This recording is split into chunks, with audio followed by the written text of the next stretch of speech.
So we're continuing today's theme of spatial structure in language, how language structures spatial conception, which is, again, part of one of the major schematic systems, configurational structure. But in this case, it's ultimately about this enormous, extensive, elaborate system that language has for representing non-veridical things that don't really happen as such. For the moment, we can think of it as a form of metaphor, but that can be refined. In particular, the main type will be using motion to represent non-motion, to represent stationary stuff. And to start off with some examples, just to illustrate how the system works, some linguistic examples. This fence goes from the plateau down into the valley. So here's a plateau, here's a valley, and there's a fence statically on the line there, standing there.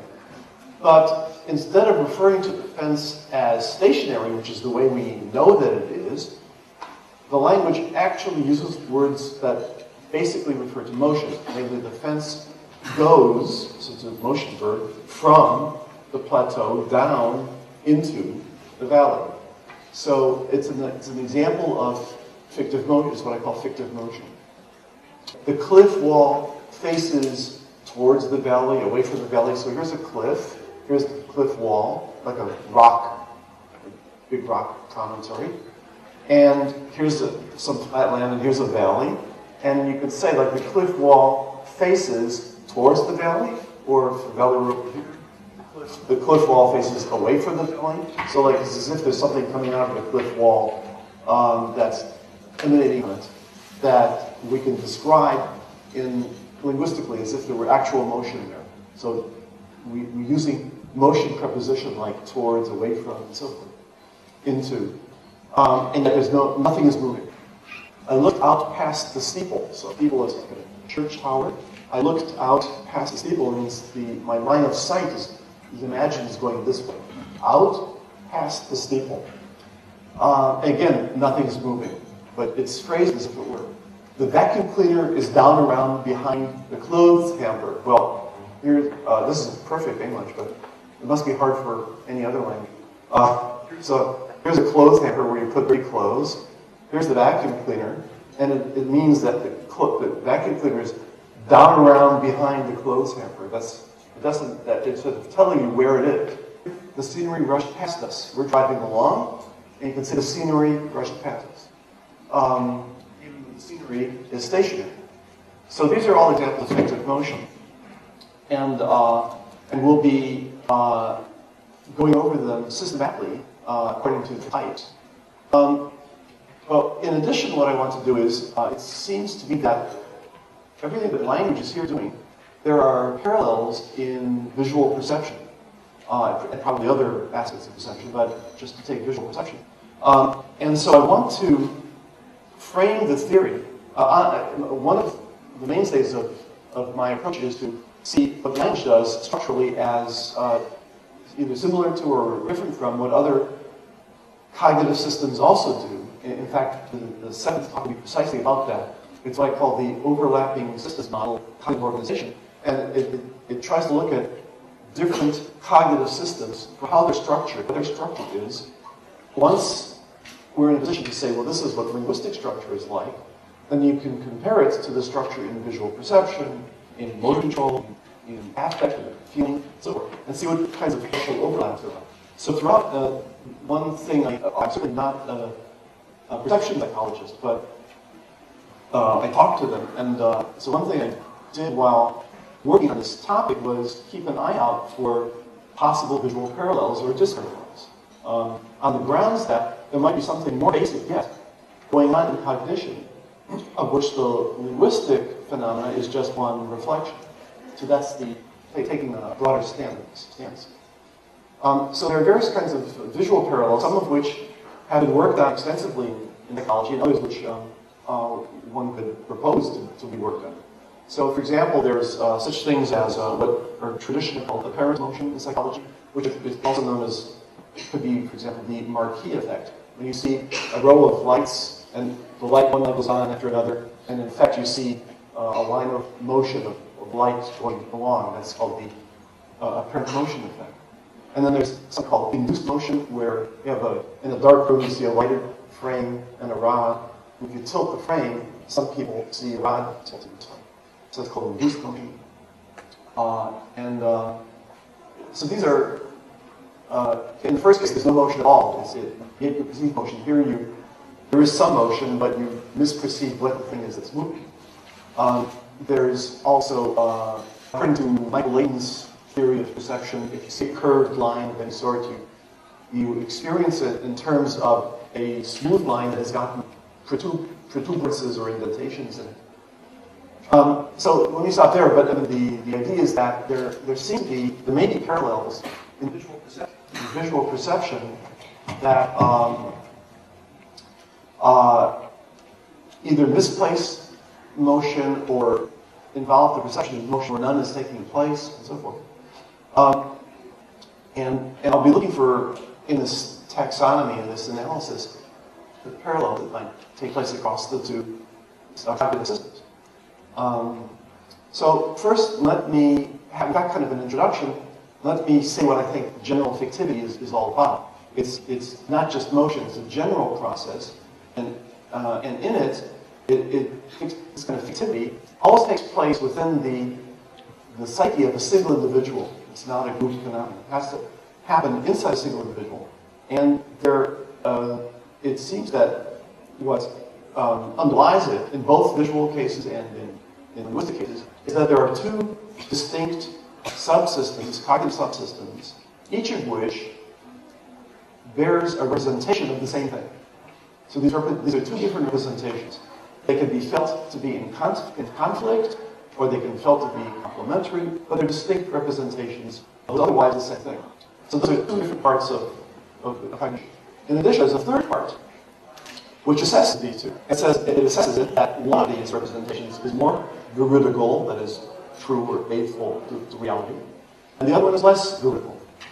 So that's that kind of cognitive setup. Those three factors seems to be what's at work whenever you have a fictive effect.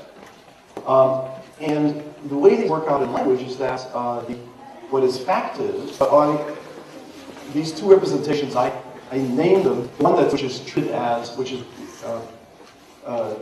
more, well, I call factive, from the word fact, and one which is regarded as, or assessed as less veridical, I call fictive.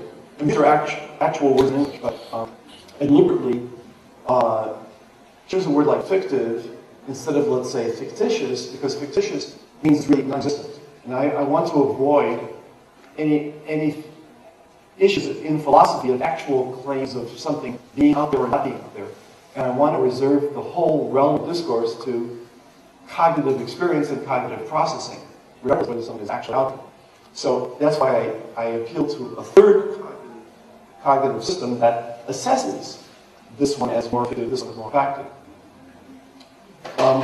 So in a sentence like the fence goes from the plateau down to the valley, what's fact about it is nothing linguistic. It's, on the contrary, some part of your cognition which has general knowledge about fences and the real world and knows for a fact that fences are stationary and it's just standing there.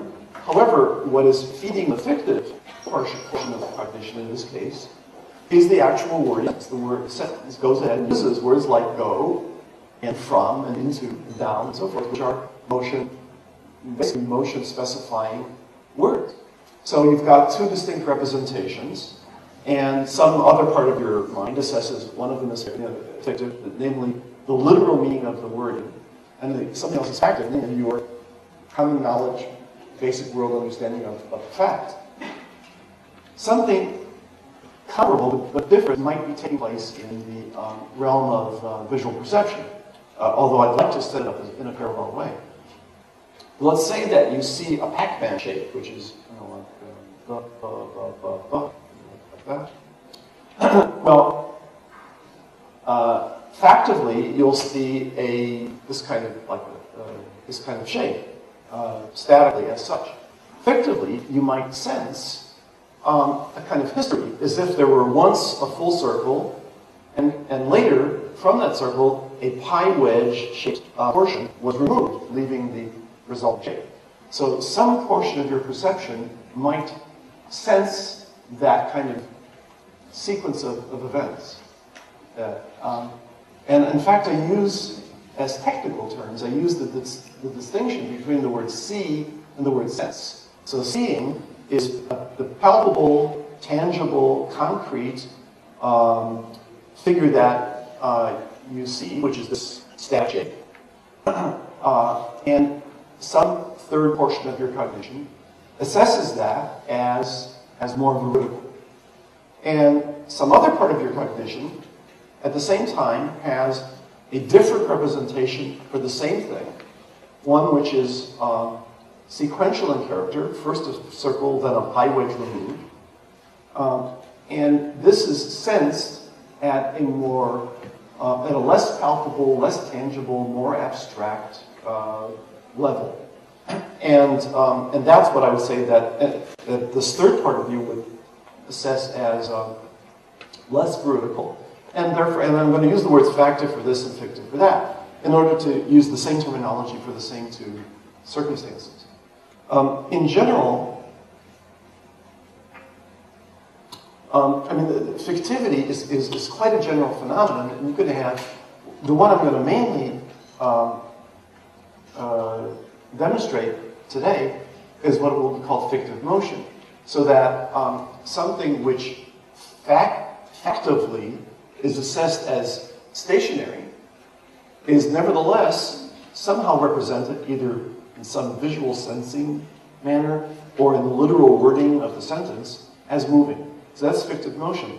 But you can have fictive almost anything. You can have fictive stationariness, where, for example, the wording suggests stationariness, but in fact, the actual stuff is moving. You can have fictive change, fictive stasis, fictive cause. There's all sorts of fictive phenomena going on. But this time I'll mainly do fictive motion. And in illustrating fictive motion in languages, you can ask the question, well, what is universal about fictive motion, and what is language specific about it? Well, what we find, if you look around various languages, not every language will have fictive motion in the same place. For example, where English can say the sun shone into the cave with fictive motion, Spanish would not be able to say that. They would say something factively, something like the sun illuminated the cave, or illuminated the interior of the cave. So a non-factive representation. So not every language has fictivity in the same places. But probably every language has some forms of fictivity, fictive motion. And what's universal is that when it has fictive motion, it's always in the same direction. It'll be common across languages, how the fictive motion is represented as moving, as taking place. That's the universality thing, and I will propose a principle that governs, that determines what this direction of motion is. Then there's the issue of the phenomenology of it, what is actually experienced. And people, first of all, individuals seem to differ, and also the examples seem to differ. They range from the merest sense of some directedness to a compelling sense that something must be moving. I mean, all these fictive motion examples, they range in that way. Different individuals differ in how strongly they feel it. Examples differ in how strongly they seem to induce this feeling. And also, phenomenologically, there seem to be differences as to what is felt to, in fact, move. So if you say the fence went from the plateau down into the valley, the language literally has the fences moving. But you don't have to necessarily think of the fences moving that way. You might think of your focus of attention as moving along the fence, or something else as some motorcycle moving alongside the fence while doing it, or some abstracted directedness inherent in the fence, or some very abstract sense of motion. The fictive motion is represented as moving, as taking place. That's the universality thing, and I will propose a principle that governs, that determines what this direction of motion is. Then there's the issue of the phenomenology of it, what is actually experienced. And people, first of all, individuals seem to differ, and also the examples seem to differ.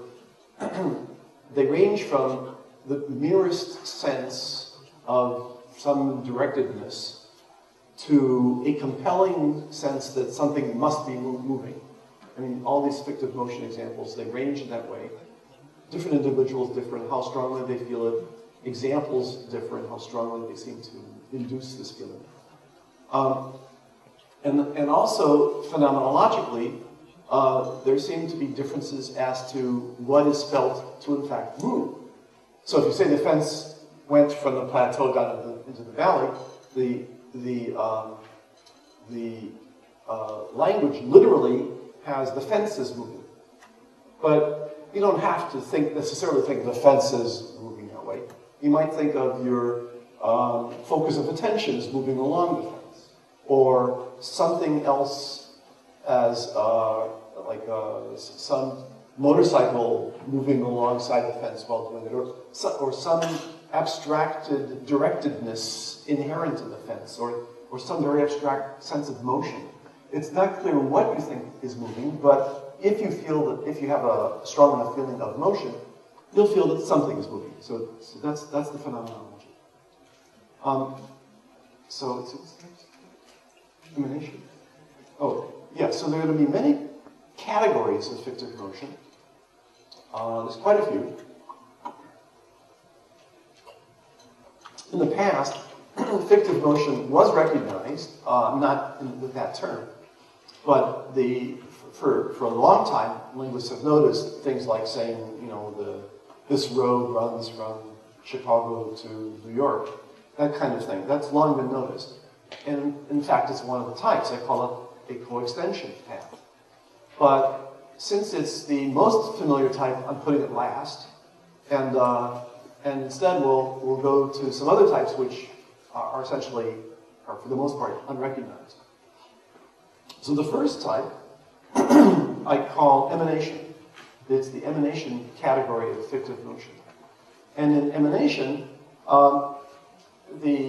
something is experienced as, the fictive motion is depicted as if something is emerging from one object, moves in a straight line through space, and impinges on a distal object. That's basically the emanation type. And it has a number of subdivisions.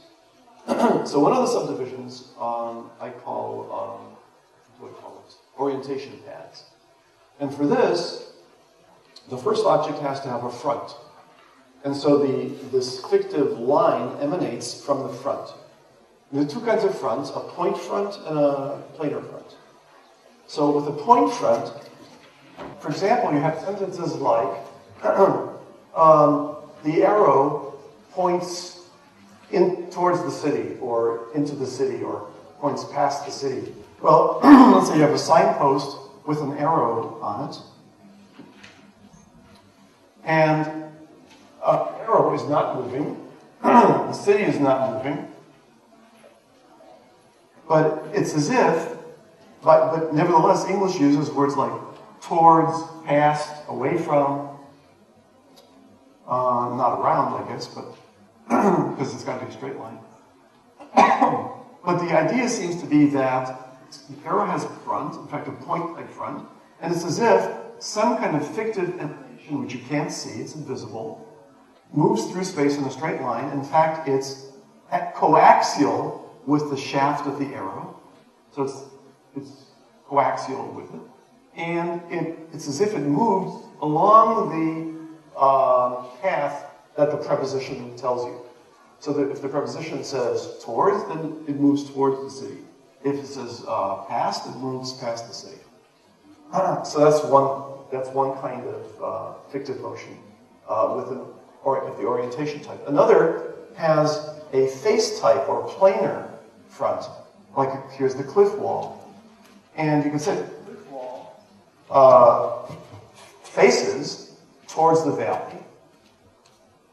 Again, it's as if the plane it acts like a face, as if some kind of intangible line emanates from it, perpendicular to the face, and its path is indicated by the preposition.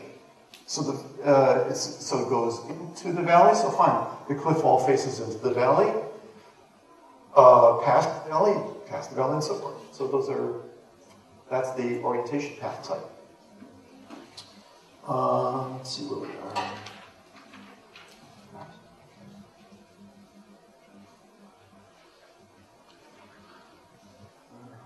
Okay, the next type is radiation paths.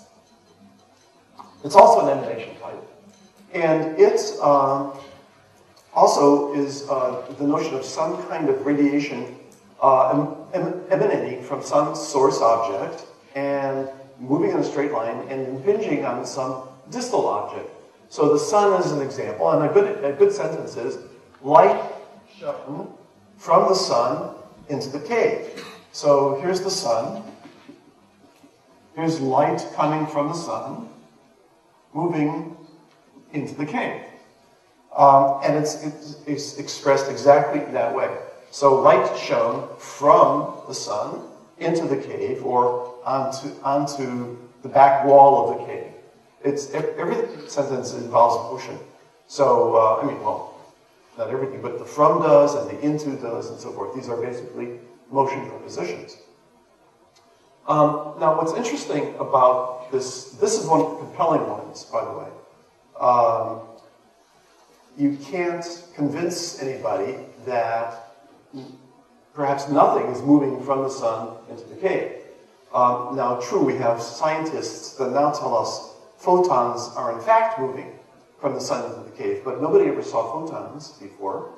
And so if our languages are saying something like shown from the sun into the cave, it's not because we know about photons. It's got to be for some other cognitive reason that direction is picked. Well, but the point is, and it's a very compelling direction. The point is, though, it doesn't have to be that way. If you have something intangible, you can't see any actual motion. If something intangible can move from point A to point B, something complementary and intangible could be conceptualized as moving from B to A. So you could imagine a scenario in which what the sun does is it sucks energy, it attracts energy. And so let's say, here's the sun, here's my hand. When there's a clear, straight path between the sun and my hand, the sun attracts energy out of my hand. When the energy leaves it, my hand glows. And when the energy hits the sun glows. And in fact, it is attracting energy from lots of different things, so the sun glows lots. There's nothing to fault that conceptualization. However, no language has it. No language would ever say this. The light shone from my hand onto the sun. Doesn't exist. The light shone from the sun onto my hand, fine, but not the other way. Similarly, you don't get the light emanating from some point in between us. So no language would say something like, the light shone onto the sun and my hand from a point between us. Doesn't exist. Also, part of this original conceptualization is that the radiation is moving. So no language represents the fact as if it were. So you never have something like the light hung between the sun and my hand, as if it were depicted as stationary. So all these possibilities don't exist. So only one out of the whole range of conceptualizations is ever allowed. In a little bit, I will offer a principle that explains why this is the case, that accounts for it.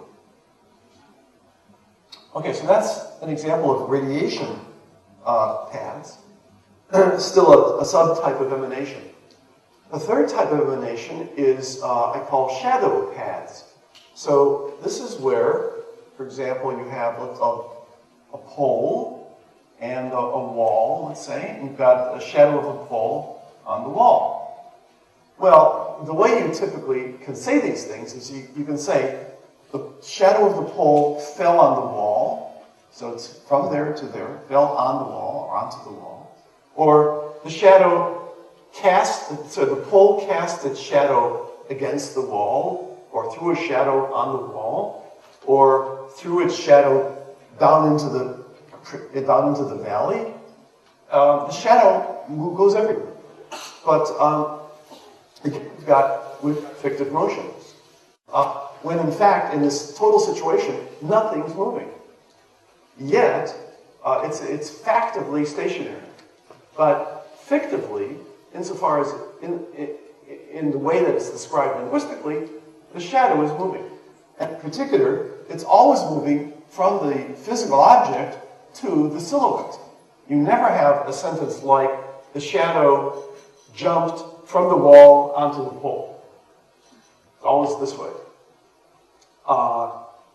Well, the same principle will cover why that is.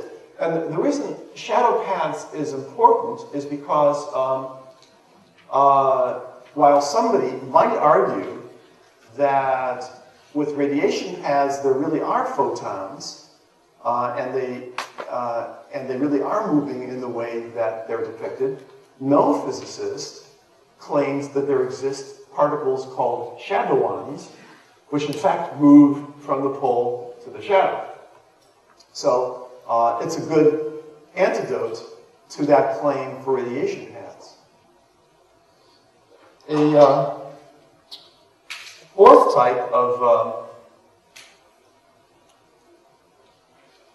emanation path is a sensory path.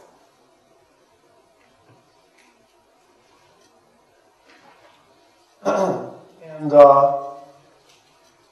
this exists for both for all the sense organs. And first, let me consider the case where it's not agentive, where with a sensory path, there are two objects can be named. There's the experiencer and the experienced object. And this will be the proximal object, that's the distal object. So, as long as the experiencer is not acting agentively, it turns out that, at least English, permits the fictive motion to go in either direction. This is the first time we've seen the possibility that it could be expressed in either direction. For example, you can say, I can hear him all the way from where he's standing, so from him to me, or I can hear him all the way from where I'm standing, from me to him. Same with smell. I can smell him all the way from where he's standing. I can smell him all the way from where I'm standing. And I name these two directions in different ways. They seem to evoke different conceptualizations. But the first, it's as if the experiencer, as a person, experiencer, emits a probe, some kind of probe goes along, till it encounters and senses some experienced object. That's the first conceptualization. The second one is that this experienced object emits a stimulus, which moves along and impinges on the experiencer, who then interprets it. It also happens visually, though sometimes you have to tweak it a bit so the passive turns out to work better. So you can say, we can be seen from where we can be seen by the enemy from where we're standing. So here we are. Here's the enemy. We can be seen by the enemy from where we are, or we can be seen by the enemy from where they are positioned. Now, in all of these particular examples, I've picked a verb, see or hear or smell, which is lexicalized to take the experiencer as subject. So I see, that's the experiencer. But often, given the fact that this non-agentive form of sensory path can go in both directions, fictively, you often find verbs lexicalized to take the experienced object as subject.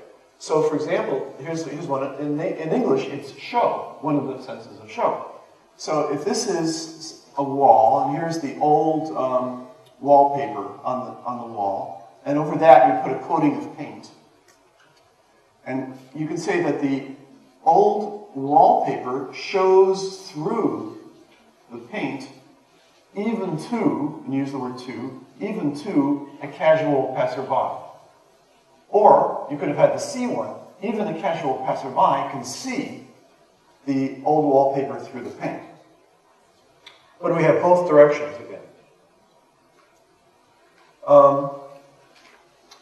However, if the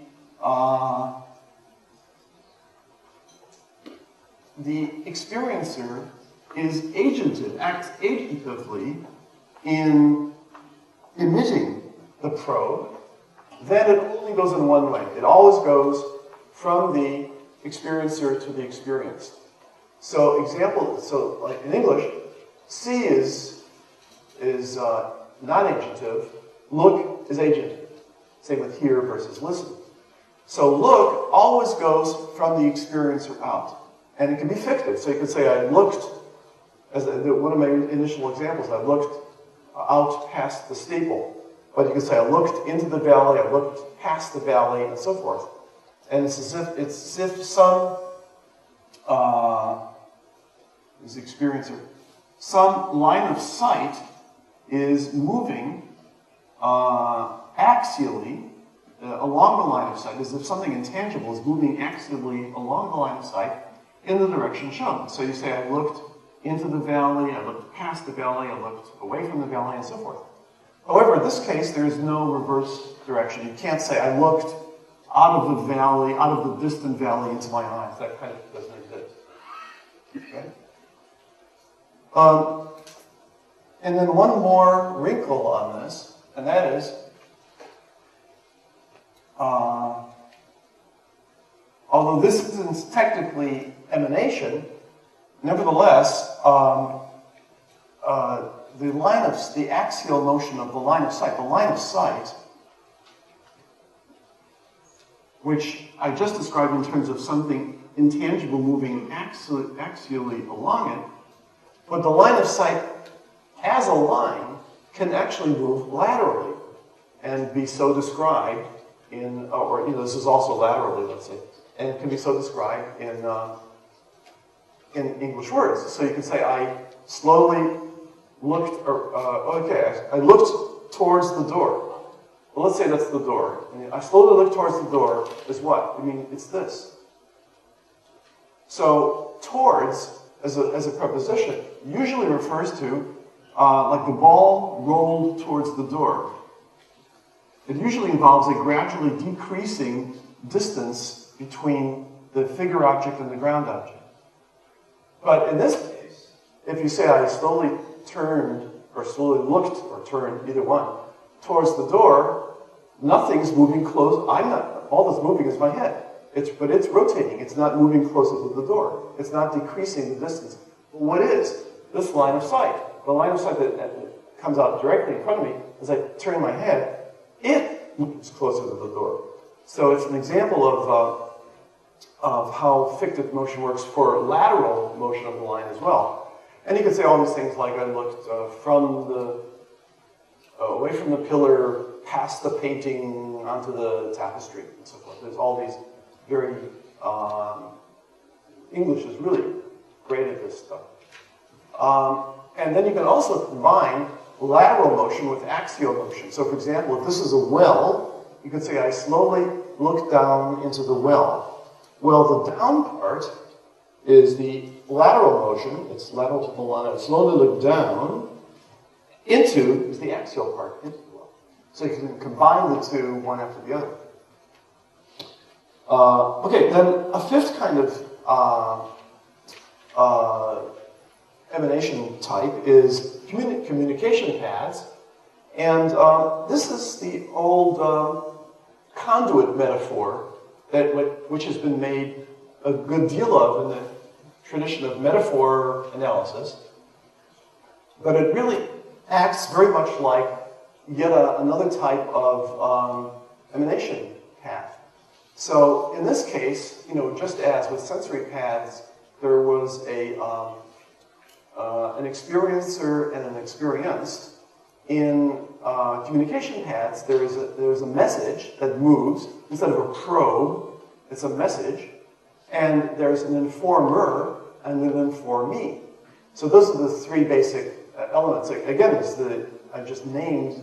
There's still the three basic elements of a emanation path: the source, the distal object, and the thing that's moving, emanating from it.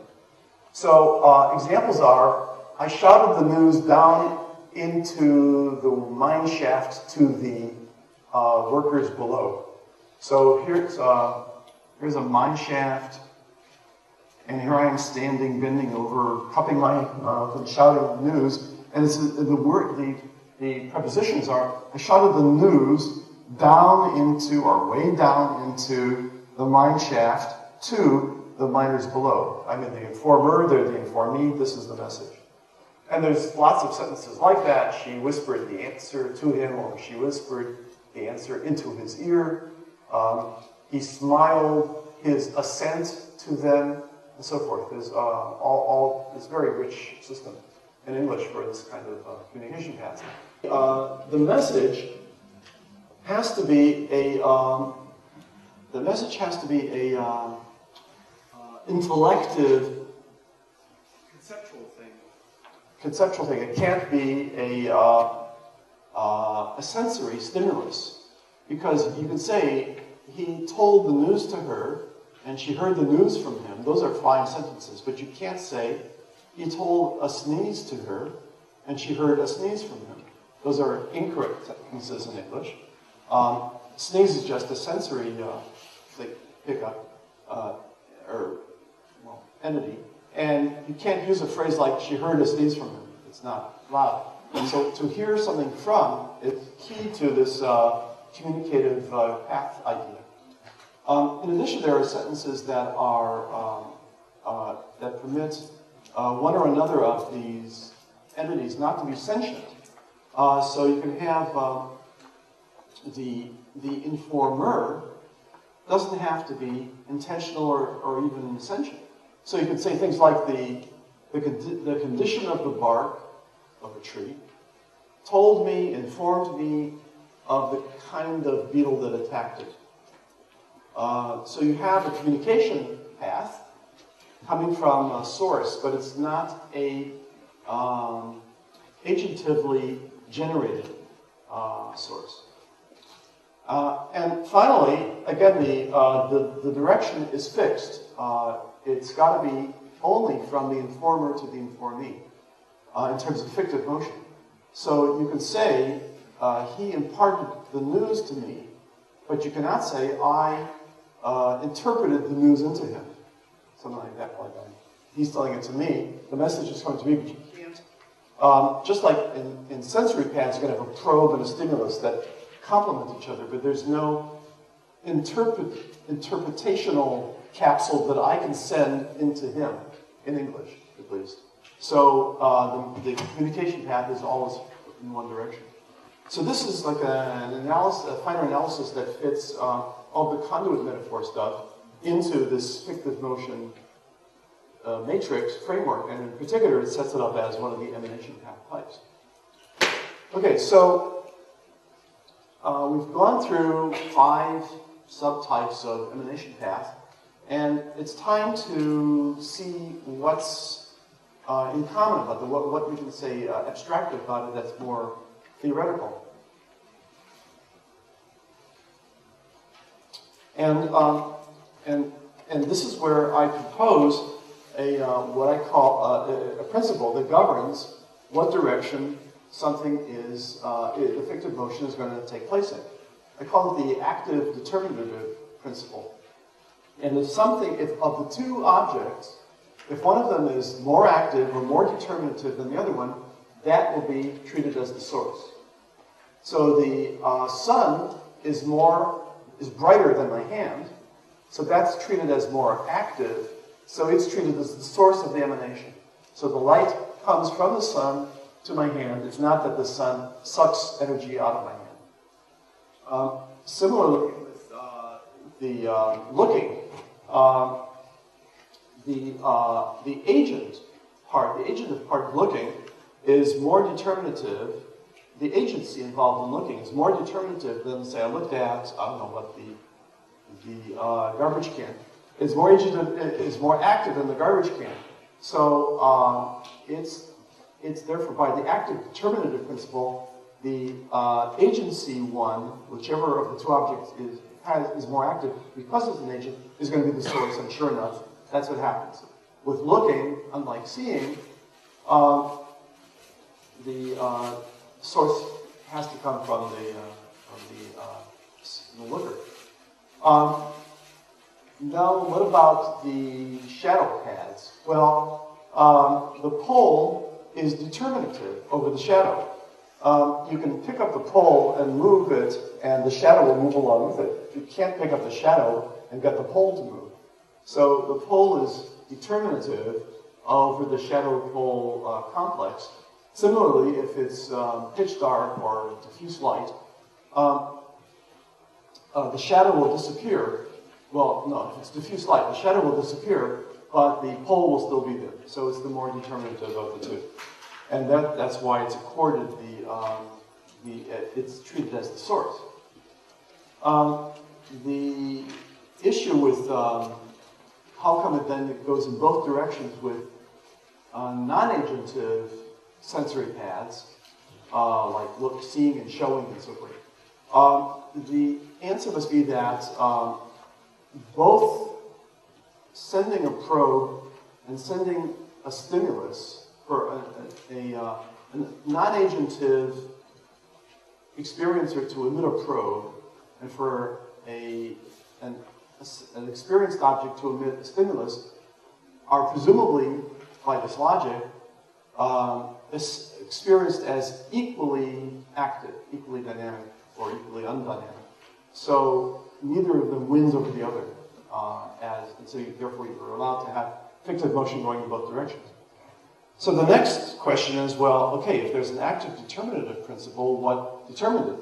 What made it be that the more active determinative object should be the source? And I suspect that may come from a developmental phenomenon. In developing, who knows how early, it probably happens in fetal state, the individual starts sensing an experience of their own personal agency, the experience of agency. Any kind of volitional movement, like moving your muscle or something, kicking your leg is volitional. So, and typically there's this kind of, if you want to affect something distal away from you, you can only, there's an agent distal pattern. The desire, the intention to affect the distal object, I mean, it could be anything. It could be a baby's rattle hanging in a crib, or it could be anything. If you want to affect it, the desire to affect it first starts in you, where you are. And then it somehow has to get from where you are to it.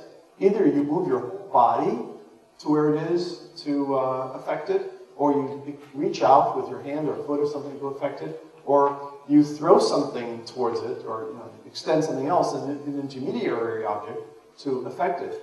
But in any case, it always goes from the agent, which is determinative and active, with this experience of self-agency. The determinative active is determinative only if the agent decides to do something, does it happen. So it's determinative, it's more active, and it always initiates a pattern that starts from the agent, moves out to where the distal object is. So that agent-distal object pattern may be the source, the origin of the more active and determinative thing acting as source, which then gets mapped onto all these other things. So, okay, so that's a possibility for why it happens. And then we see in this, we can start looking, just a quick look around for parallels between this linguistic fictive emanation pattern to other cognitive systems. And it looks like we have parallels. Much as in this model I mentioned of the overlapping systems model, there are all these parallels. So for example, let's look at what I call folk iconography, the various kinds of graphic formations that are part of folk art. So, for example, in cartoon books, comic books, Superman has X-ray eyes.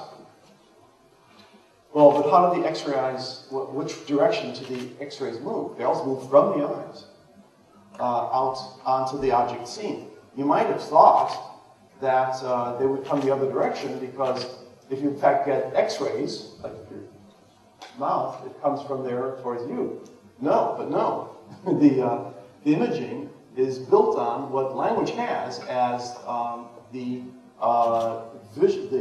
determinative, the agentive looking pattern, which is looking is always from the experiencer.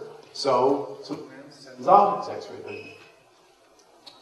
Similarly, with demonstrative paths is probably the model for magic coming from the fingers. You often see sorcerer movies or some of the movies with magic where sorcerers are dueling with each other and laser beams come out of their fingertips and zap. Well, that's a pure reification of something built into language, namely the demonstrative paths, like the arrow pointing towards the tent.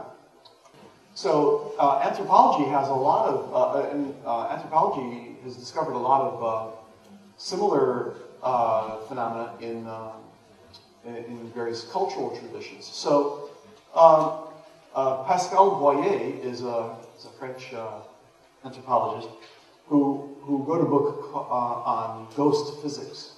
He studied the patterns of systems of spirits and ghosts in many different cultures, and he noticed that the ghosts have many similar properties to real physical objects.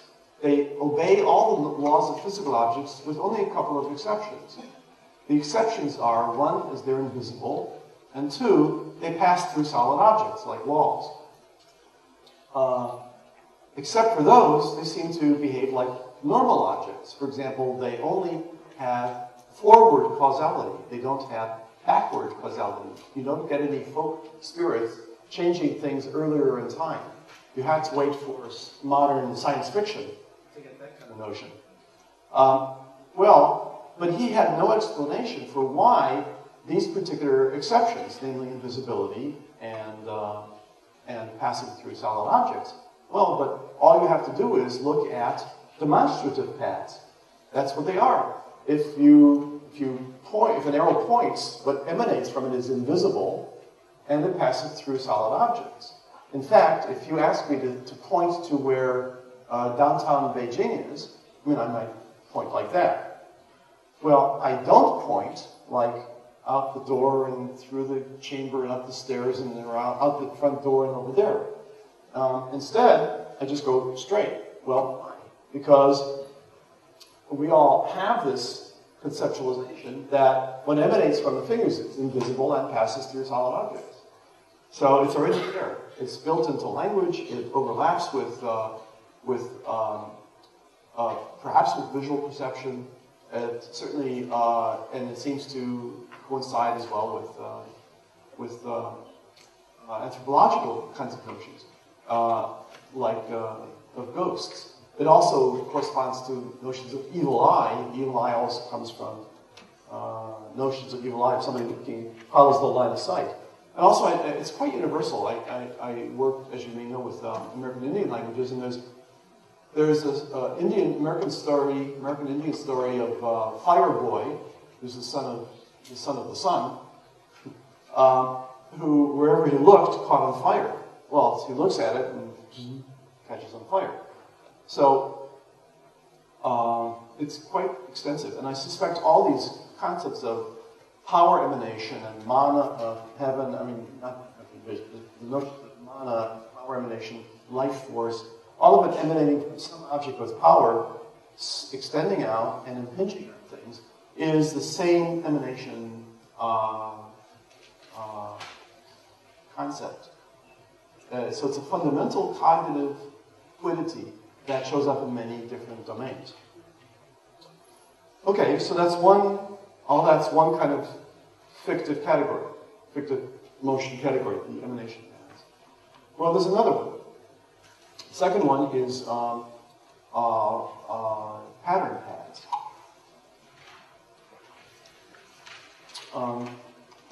In pattern paths, something does move, something has to move, but the thing that moves is not what yields the fictive emanation. For example, let's say you can say a sentence like, as I painted the ceiling, drops of paint slowly spread across the floor. Well, here I am painting the ceiling. A drop of paint falls vertically to the floor. So the real motion, the factive motion, is this vertical downward motion of the paint spot.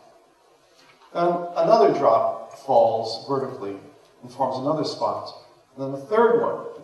Well, that's the real motion. But the fictive motion is this line of spots is seen as progressing forward across the room. And to do this, you have to draw like an envelope around the spots on the ground or a line through them so that each new spot that occurs is seen as the front of this extending and including it. So that the whole thing is like this kind of fictive worm or whatever line is fictively moving across the room. Well, that's what I call a pattern path. And it depends on something actually moving in the situation. In the first type of emanation paths, nothing was moving. So you needed a theory, you needed a principle, like the active determinative principle, to account for what the fictive motion direction was going to be.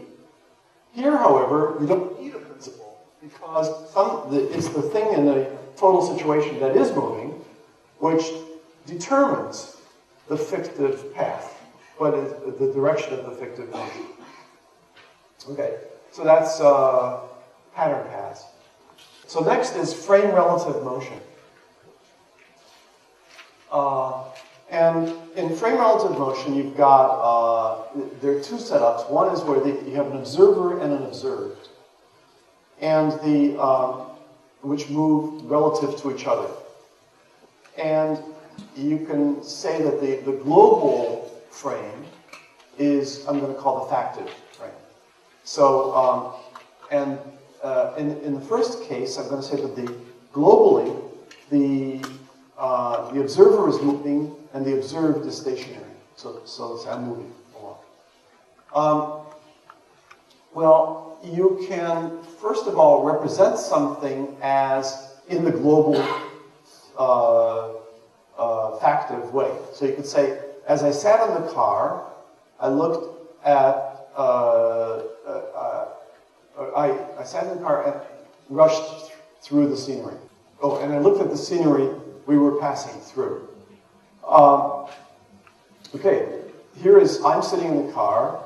The scenery, we're passing through the scenery. That's the phrase. So it's factive.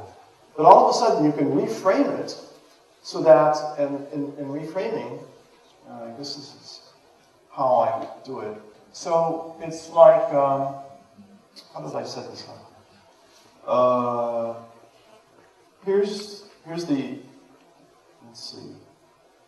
Here's the car, and the car is moving, and here's a palm tree showing scenery, and in the factive situation, the car is moving past the palm tree.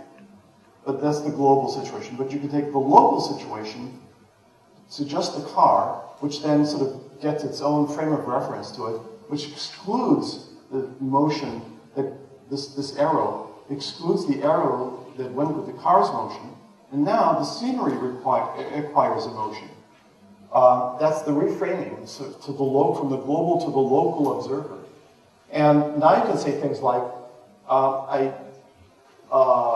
as I drove along and watched the scenery rush past me, rush past. So now the scenery is rushing. In terms of this local frame, to him, sitting there in his car, the scenery is rushing past. And furthermore, the changeover is so thorough that you can use English words like watch. In English, watch, you only use the word watch if what you're watching is moving. You can watch a TV, but you can't watch a painting in a museum. You can only see a painting. You can look at the painting, but you can't watch it. But you can watch a TV.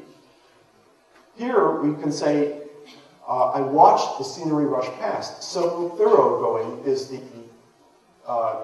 shift to the other framing, to the local framing. So, and furthermore, you can express sentences that show the reframing from global to local in the middle of the sentence. So you can say, I was walking through the woods, so here I am moving, I'm depicted as moving, so it's global framing, factive. I was walking through the woods, and this branch that was sticking out, hit me. Well, here's a tree with a branch sticking out, and I go like that, and I then switch and say, the branch hit me. Well, I hit the branch.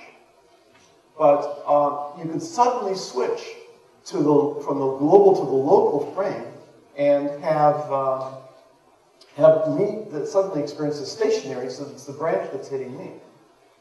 What you cannot, however, is you cannot partially allocate fictivity to each of the two objects. Make a partial global, partial local.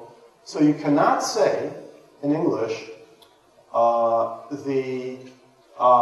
we and the scenery rushed past each other. That's totally ludicrous. On the other hand, it's not barred from factive motion. If you're on a road and there are logging trucks, you can say, my car and the logging truck rushed past each other. That's perfectly okay. You can't say it, though, about me and the scenery. So it looks like for setting up a framing. So here's a case which is exactly this situation which is impossible in English, where both are half indicated as is the moving object. So, okay. So then the next question for this is, all these examples that I've just given here are where the observer is in fact factively moving and the observed is factively stationary. Now what about the case where the reverse, where the observer is in fact stationary and the observed is moving? So you can say things like, the stream flows past my house. Okay. So the observer is, I'm in the house, I'm stationary, and the stream is flowing. Now you cannot say anything fictive. You can't suddenly reframe. You cannot say, my house moves alongside the stream. Yeah, my house advances alongside the stream. That's impossible. Similarly, if I'm in a stream, you could say, I'm going to try for one of these split sentences where you change in the middle. I sat in the stream and watched, or as I sat in the stream, the waters flowed past me. Fine. I'm the stationary observer. The observed is moving. You cannot now switch to the other reframing in the middle of the sentence. As I sat in the stream, rushed through its water. So you cannot say, I sat in the stream and rushed through its water. So you're not allowed to reframe in this case. So one question is, how come? So here's the mystery. How come you can go from a moving observer to a stationary one, but not from a stationary observer to a moving one? And the answer may be that, in this case, stationariness is basic for the observer. So that it's, if your observer is in fact moving, you're allowed to ratchet down to what's considered the basic state, namely stationariness. That is okay. But if the observer is already in what is treated as his basic state, you're not allowed to ratchet up out of the basic state to something that's not basic. Well, if that's the explanation, the next question is, well, how come stationariness is basic for the observer? And one proposal is that when in the first number of months of a baby's life, it is stationary. I mean, to itself, it is relatively stationary. It can be carried along. Let's say you walk along with the child, even facing forward. It gets the experience of translational optic flow as it is walked along, but it has no sense of its own motion. As far as it knows, it's in the center of the universe, and the universe is moving past it. Only months later, when the child can start crawling and can agentively determine its own crawling, and therefore start correlating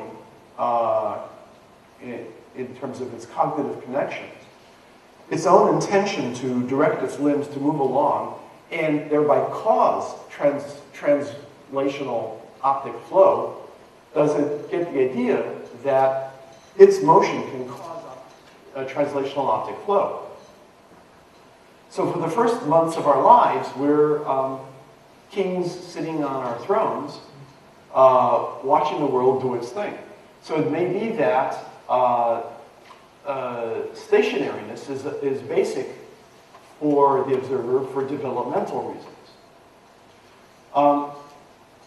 And if so, there's a kind of test which seems to work. If there's one other situation where there's two more situations. One of them should work like this translational optic flow. And that is, if you take an infant and spin around with the infant, so this infant sees the whole world spinning around and everything. But the infant itself, as far as it knows, it's not spinning. It's just the center of its universe. It has not agentively directed itself to do that. That, therefore, ought to work like, in terms of language, translational optic flow. But there is one circumstance where the infant does have agentive volitional control over motion, and that is it's moving its eyes back and forth and its head. So over short arcs, which cause therefore short arcs, it should have the experience of integrating its own intentional motions with what happens visually, the short arc transverse optic flow, which should therefore behave linguistically different from the way these first two behave. And it seems to be the case. I mean, so for example, I've already given a case where you can ratchet down to stationariness as basic for the transverse optic, for the straight line optic flow. And you could probably do the same for continuous revolution.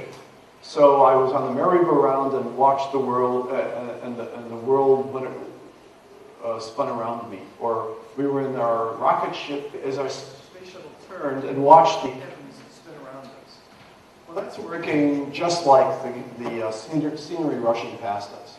So it works just the same, and it doesn't sound terribly poetic. It just sounds pretty standard English. But if you now talk about short arc stuff, I turned my head quickly, and as I quickly turned my head, I looked over all the room's decorations.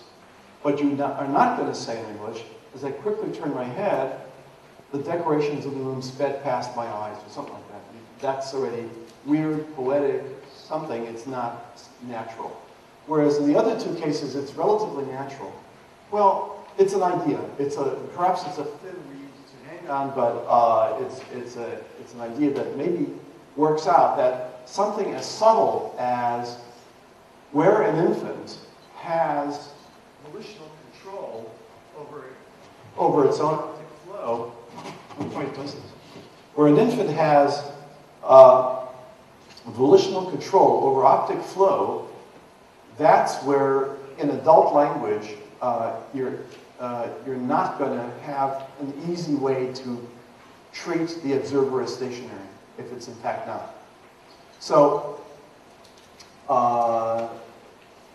so that's that one.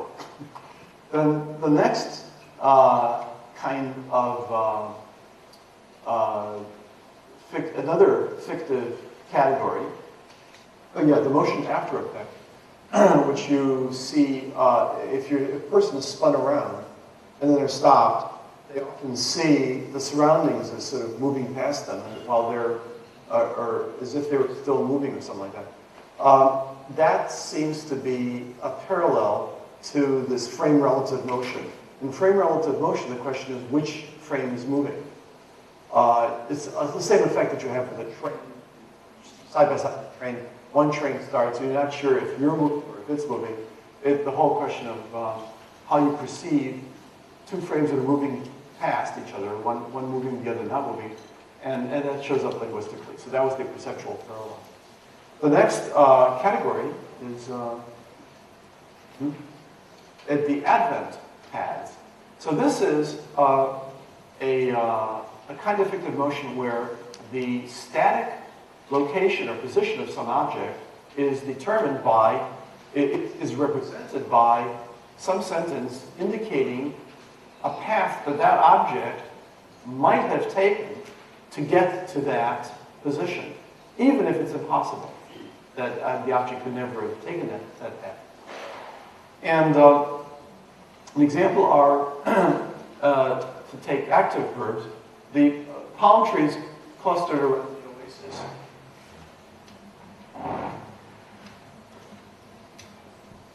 Okay. Oops, I left it here. So here's an oasis. Here are some palm trees. They're clustered around. But clearly, they did not move to this static clustering from some other position. Whereas you do have a factive sentence with cluster, as in the children quickly clustered together around the ice cream truck. So here's the ice cream truck moves along, and then children quickly clustered together around it. Well, that's the original meaning of the word, and it's factive used here. Here it's fictively used. You're referring to the locations of the palm trees as in terms of some fictive path that they might have taken to arrive at that location. This is what I call an advent path. It's the path that the objects themselves might have, are depicted as having taken to get to their current positions, and it's one way of describing the static configuration that they're now occupying. Well, or the beam slants away from the wall at a 45-degree angle. Well, so here's the wall, here's the beam, and it may be at a 45-degree angle. And it's phrased fictively as if it tilts away from the wall at a 45-degree angle. Well, it may be that that beam never moved this way at all. It just was originally just put there like that. So again, we're talking about its position in terms of a path that it might have taken, a fictive path that it could have taken, based on the effective use of this verb, like the rusted beam slowly tilted away from the wall. That's effective use of it. But here it needn't have been. So it's again, it's an advent path. And there are passive verbs with that. So like, say the termite mounds on the deserts, there are these termite mounds on the savanna, are strewn over the savanna, distributed over the savanna, scattered over the savanna, even though they've never moved out of their position. They've always just been where they're located. And it's based on the factive use of words like, you know, the gopher traps were distributed, were strewn, were whatever, distributed by the trapper. So, okay. So that's an example of advent paths. And then there's access paths. By the way, for this presentation, I'm just presenting these as kind of like a series of unrelated things, but in the larger work, there are a number of factors that come and go, that are present in each of these, in any given category of fictive motion. Things like, is the observer factive or fictive? Does the observer move or is it stationary? There's a matrix of components that come into play in different fictive categories. And each one of these represents a particular configuration of these underlying components. But for some reason, I haven't included all that in this presentation. So right now, I'm just presenting these as kind of like a list. But the next in the list, then, is access paths, which is where the given represented object, which is located, is represented in terms of something else other than itself, moving in a way that it reaches and it moves into encounter with that object, and then as a way of determining what its location is.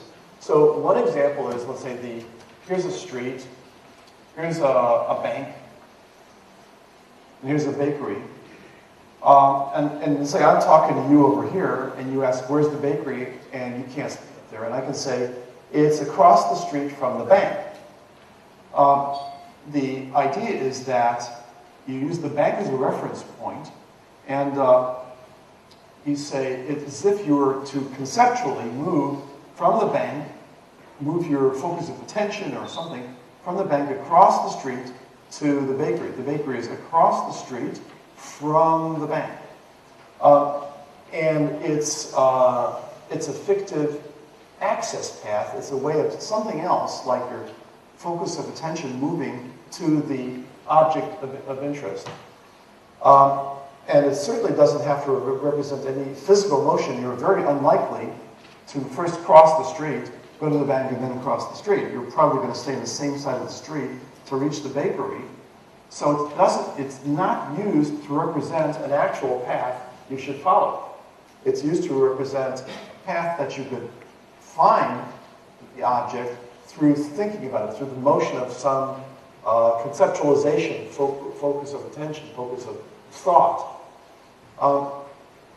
So what's moving is typically either a focus of attention or a whole body or a body part or something like that. So an example of a body part is the example I gave before. The vacuum cleaner is down around behind the clothes hamper.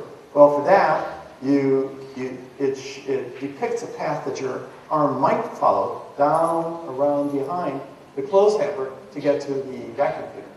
So it's another kind of fictive motion, advent path.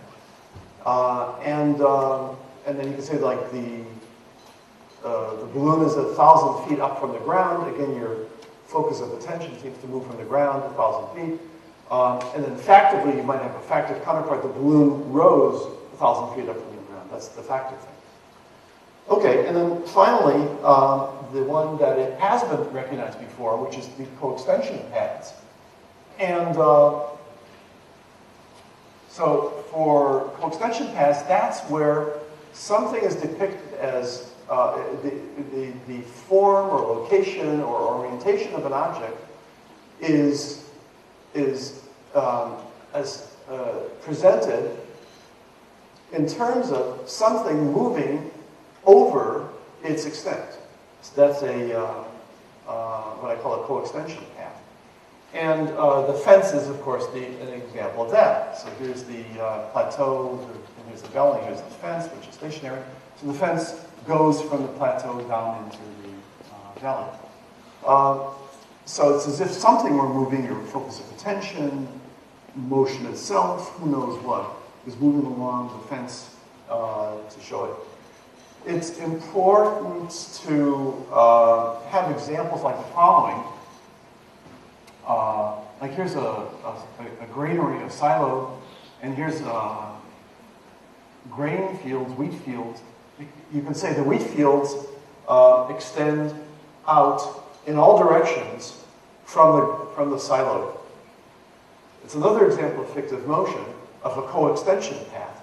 Here you're representing a planar surface with motion that's radial by saying the fields extend out in all directions from. It's all fictive, nothing big, of course. And a factive counterpart would be the oil spread out in all directions from where it's spilled. That's a factive counterpart. And the reason that this kind of thing is important is because it shows that fictive motion is not just a case of where some focus of attention is moving, as it is in this case. Because here there's no focus of attention that's possible. It's the whole of something is moving out in an expanding circumference. So whatever theories we have about how this parallels perception should be, it can't settle on a notion of it paralleling focal points. Let's see, I realize now that I skipped some of the perceptual counterparts, and let me just do a couple of them. With advent paths, where an object's shape and location are described in terms of itself moving to that location, there are counterparts in perceptual psychology, in fact, 3 in this case. For example, Alexander Pentland has a concept of, if you see a doll, it's as if you perceive the torso with the head and the arm and the limbs moving to it, onto it. So it's as if in perceiving a doll, part of your very perception is of things moving up to it. So that would be an example of an advent path. Michael Layton has the contrary theory, which is that if you see any kind of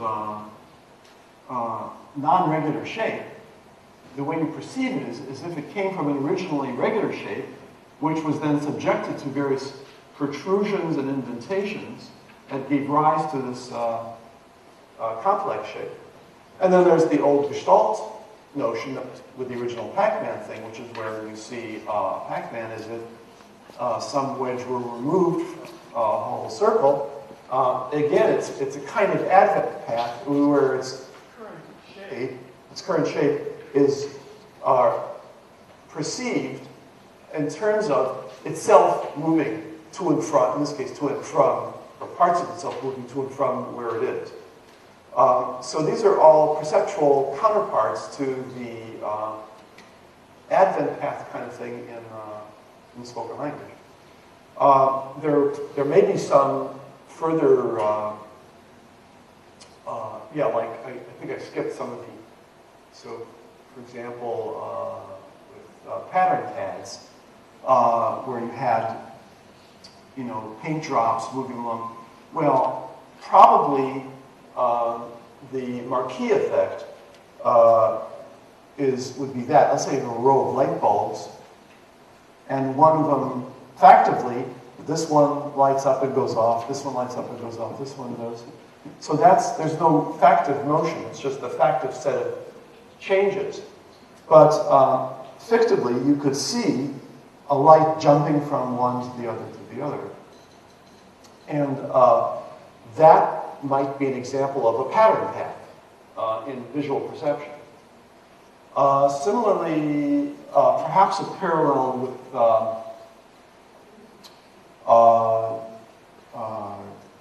co-extension paths. I mean, this is now an idea of mine. I think psychology should check it out. If you see a plus sign, you could perceive it factively as if it were steadily present. But you might perceive it fictively in terms of a succession of strokes.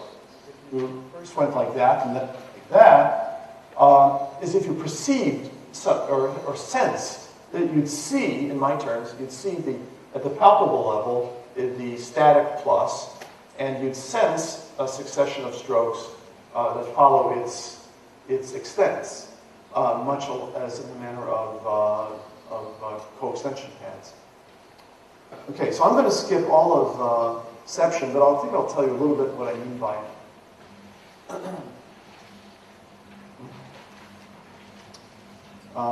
It's a little too tricky to go over verbally, but I'll just give you an idea of what I mean by Ception.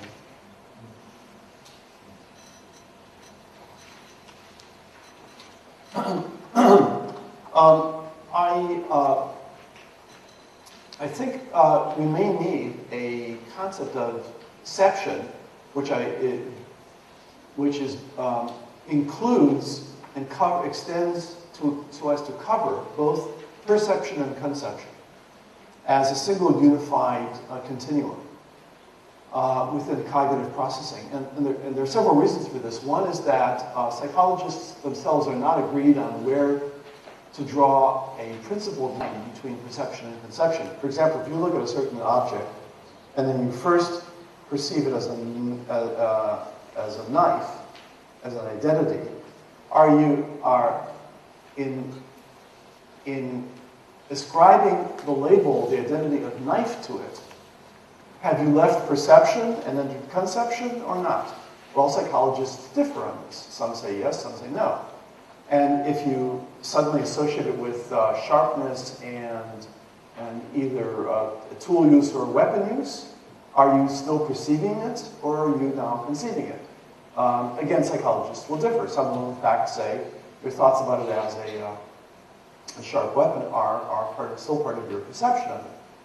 So there's no principled way to draw the line between perceiving and conceiving. Similarly, or further, there are some processes, it seems, which in fact don't properly belong to just perception or to conception, but in fact extend across a continuum comprised of the two of them. And those get lost if you insist on a break between perception and conception. You can't allude to these other factors that seem to run across the combination of the two. So as soon as you set up a notion of ception, which combines the two, you can have everything. You can have the way in which perception gradually, you don't throw out the distinction between perception and conception. You have a way of representing how one can graduate into another. You have a means for representing those factors which in fact span the whole line, the length of the continuum, and it would be misrepresented if you broke it up artificially, and so forth. And I give 13 parameters which seem to benefit from a notion of ception, which run along an unbroken continuum from them. All the way from, and for me, the guiding one, the determining one is the palpability one. At the one end, you have the most palpable, On the other end, you have the most abstract. The most concrete to the most abstract. That's the main one. And there's a number of phenomena that seem to cluster with take all 13 parameters, and they tend to cluster along one end of all 13 or at the other end of all 13. So that's the way I'm setting it up, and it's a way of treating visual perception as having a concrete end, which I was calling seeing, similar to factivity, and what I call a semi-abstract end of sensing, which I consider similar to fictivity. And anyway, it's all written up in chapter 2, and you can read it there if you like it. Oh, by the way, I'll once again say that everything I've ever written is available for free on my website. Just Google me, and that's the easiest way to get to my website. And my books and my papers and everything are all there. So this is chapter 2 of the fictive motion chapter. It's the fictive motion chapter, which is chapter 2. Anyway, that's what Ception is about. But just to mention it here and go on. So now with metaphor, in the way metaphors are set up, they're set up with phrases like love is a journey. But the way that those phrases are set up, they should really be set up as two phrases, one of them factive and one of them fictive. They really should be set up as saying, love is not a journey. That's the factive case, which one part of our cognition knows. The other part should be set up as love is a journey. That's the fictive part, which another part of our cognition has. But it turns out that a third part of our cognition knows that one of those is factive, the not one, and one of them is fictive, the positive one. And it's only because of this setup that we would call it a metaphor at all. If you didn't know that there is a factive variant of this, namely, love is not a journey, if you did not know that, you would not call love is a journey a metaphor. You just call it a fact. The only reason you can call it a metaphor is if some part of your cognition is aware of the fact that it's not a journey. Otherwise, it wouldn't be a metaphor. So a metaphor as constructed by this source domain and target domain notion has to be understood in terms of this factive-fictive kind of situation, and this analysis of what's going on in your cognition in a fictive situation of three parts of your cognition: the assessor, and that assesses one representation as factive, the other representation is fictive. In addition, ultimately, metaphor theory could be extended to cover the kinds of things that fictivity is covering now. But it would do so with a bit of terminological difficulty.